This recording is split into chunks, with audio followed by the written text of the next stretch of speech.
बहुत समय पहले की बात है। एक घना जंगल था जहां हर जानवर खुद को सबसे महान समझता था, लेकिन वहीं रहता था एक नन्हा चूहा, नन्हू, जिसे कोई नहीं पूछता।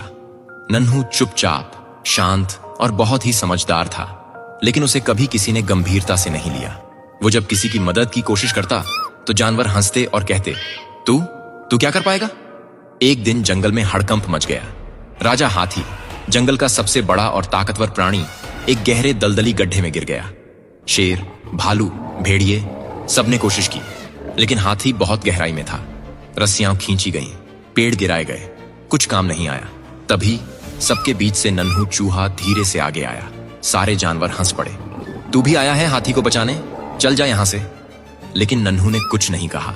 उसने गड्ढे की दीवार को ध्यान से देखा। वहां एक तरफ की मिट्टी थोड़ी नम और गीली थी। उसे एक पुरानी सुरंग की याद आई जो कभी उसके दादा ने बनाई थी और जो इस दिशा में जाती थी।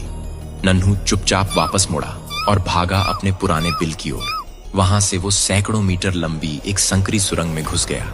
अंधेरा, डर, कीड़े, लेकिन नन्हू रुका नहीं।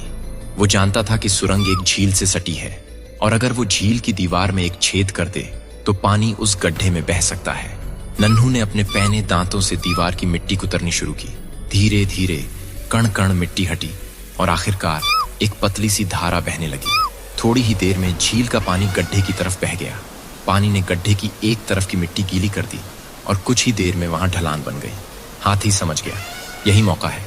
वो धीरे धीरे अपने भारी शरीर को उस गीली ढलान पर चढ़ाता गया और आखिरकार बाहर निकल आया। सारे जानवर हैरान थे। शेर बोला, ये कैसे हुआ? हमने तो सब कोशिश कर ली थी। तभी मिट्टी में से एक छोटी सी पूंछ हिली और बाहर निकला नन्हू चूहा, कीचड़ से सना लेकिन मुस्कुराता हुआ।